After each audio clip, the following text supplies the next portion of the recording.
Thank you for inviting me to testify in support of H.R. 22, the Safeguard Americans Election Voter Eligibility Act, known as the SAFE Act. I also want to thank my colleague, Mr. Chip Roy, for his sponsorship of this bill and his collaboration in working to get this legislation into final form. Also would like to thank Speaker Johnson and his team and the committee for all their time and resources dedicated to bringing this bill to the floor. As the chairman of the Committee on House Administration, I'm focused on securing our elections. We've held numerous hearings on election integrity and spoken with election administrators and experts on federal election law from across the country.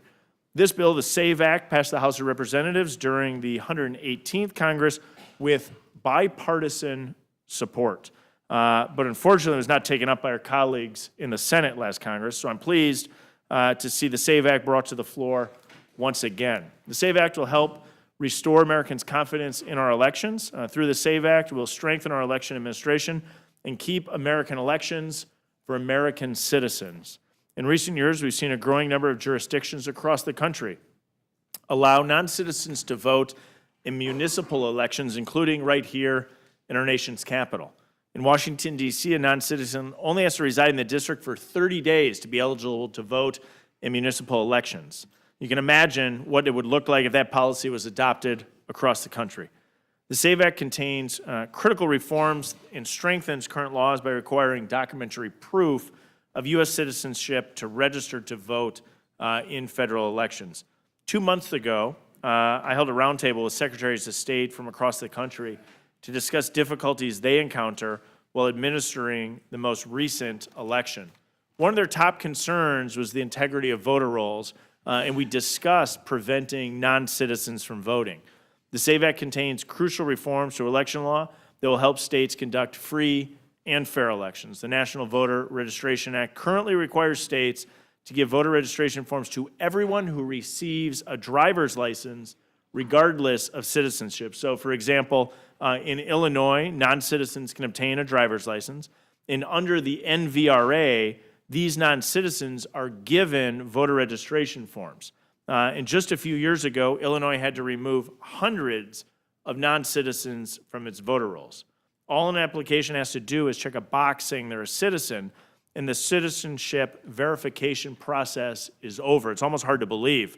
But following the 2013 Supreme Court case, Arizona versus Intertribal, the NVRA, as it's currently written, actually prevents states from asking applicants for confirmation of citizenship in federal elections. That's wrong. The SAVE Act would change the federal language under the NVRA to require and assist states in obtaining documentary proof of citizenship in person when an individual registers to vote in a federal election.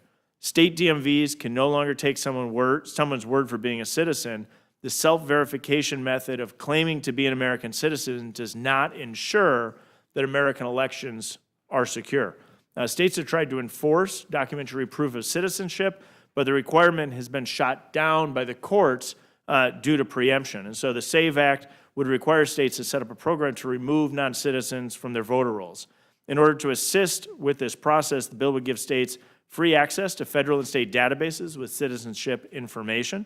By allowing this access, states can strengthen registration processes and ensure that non-citizens are not registered to vote. This has routinely been a top request made by secretaries of state across the country. The SAVE Act will direct the Election Admission Commission to update any guidance associated with the bill. That's an important point that we'll probably talk about here today.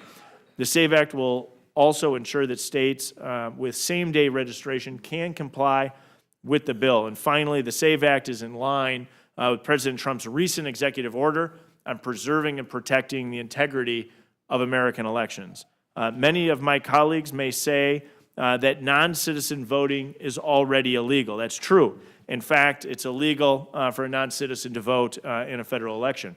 This bill is about enforcing our laws and ensuring non-citizens cannot vote. So it's illegal to evade Border Patrol and illegally enter the country. It was illegal under the Biden administration, and it was illegal today under the Trump administration. But why have we seen the dramatic drop?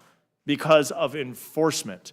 So this bill is not simply about altering the law. It's still illegal for non-citizens to vote in this country in federal elections. This bill is about enforcing the law, getting the result we want, which is that U.S. citizens are the only individuals that are voting in U.S. elections. So I look forward to our conversation today. I think we need to pass the SAVE Act. And Madam Chair, I yield back.